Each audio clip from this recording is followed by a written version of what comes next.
तमिलनाडु में विधानसभा चुनाव के कार्यक्रमों का ऐलान हो गया है। राज्य की 234 विधानसभा सीटों पर पिछली बार की तरह इस बार भी एक ही चरण में 23 अप्रैल को मतदान कराया जाएगा। वहीं मतगणना 4 मई को होगी। बता दें कि तमिलनाडु में विधानसभा का कार्यकाल 10 मई 2026 को खत्म हो रहा है। राज्य में पिछली बार चुनाव 6 अप्रैल 2021 को कराए गए थे। मतगणना 2 मई 2021 को हुई थी। तमिलनाडु में साल 2021 का चुनाव राज्य के इतिहास के 2 सबसे कद्दावर नेताओं AIADMK की जे जयललिता और DMK के M करुणानिधि के निधन के बाद पहला विधानसभा चुनाव था, जहां द्रविड़ मुन्नेत्र कझगम का नेतृत्व करुणानिधि के बेटे MK स्टालिन कर रहे थे, तो वहीं अन्ना द्रविड़ मुन्नेत्र कझगम का नेतृत्व ई पलानीस्वामी के हाथ में था। इस चुनाव में द्रमुक ने अन्ना द्रमुक के न सिर्फ 10 साल के शासन का अंत किया, बल्कि करारी शिकस्त भी दी। DMK के नेतृत्व वाले सेक्युलर प्रोग्रेसिव अलायंस ने 234 में से 159 सीट जीत कर धाक जमाई। वहीं द्रमुक को 133 सीट और कांग्रेस 18 सीट के साथ सबसे बड़ी पार्टी बनी थी। दूसरी तरफ AIADMK के नेतृत्व वाली NDA को कुल 75 सीटें मिली थीं। इनमें अन्ना द्रमुक को 67 सीटें और भाजपा को 4 सीटें मिली थीं। इस प्रचंड जीत के बाद 7 मई 2021 को स्टालिन ने तमिलनाडु के 12वें मुख्यमंत्री के रूप में शपथ ली। वहीं AIADMK के पलानीस्वामी विधानसभा में नेता प्रतिपक्ष चुने गए। चुनावी तारीखों की घोषणा पर केंद्रीय रक्षा राज्य मंत्री संजय सेठ ने कहा, प्रधानमंत्री मोदी के नेतृत्व में इन 5 राज्यों के चुनावों में बिहार की पुनरावृत्ति होगी।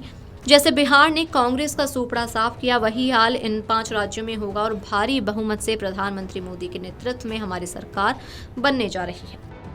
देखो, अब तो हम ये कह सकते हैं कि 95 चुनाव हारने के बाद अब सैकड़ा लगने जा रहा है।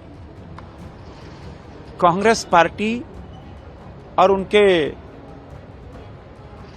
राहुल गांधी जो निगेटिविटी देश के खिलाफ और हमेशा जो देश के विकास के खिलाफ बोलना, संवैधानिक संस्थाओं के खिलाफ बोलना, अब देश उनका सैकड़ा लगाने जा रहा है, हार का सैकड़ा।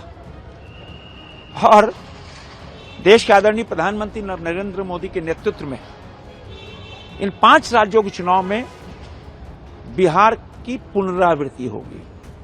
जैसे बिहार ने सूपड़ा साफ किया कांग्रेस पार्टी और विपक्षी दलों का, वही हाल इन 5 राज्यों में होगा और थम्बिंग मेजॉरिटी से प्रधानमंत्री नरेंद्र मोदी के नेतृत्व में सरकार बनने जा रही है।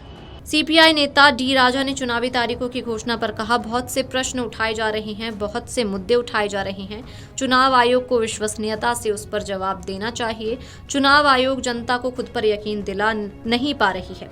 हमने देखा कि बिहार में क्या हुआ। मैं हमेशा कहता हूं कि चुनाव आयोग एक संवैधानिक संस्था है और इसे निष्पक्षता से एक संवैधानिक संस्था की तरह व्यवहार करना चाहिए।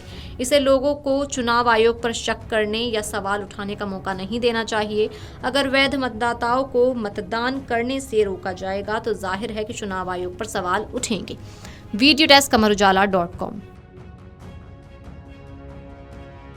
अगर आप ये वीडियो YouTube पर देख रहे हैं तो हमारे चैनल को सब्सक्राइब कर बेल आइकन दबाएं और Facebook पर देख रहे हैं तो हमारे पेज को लाइक करें।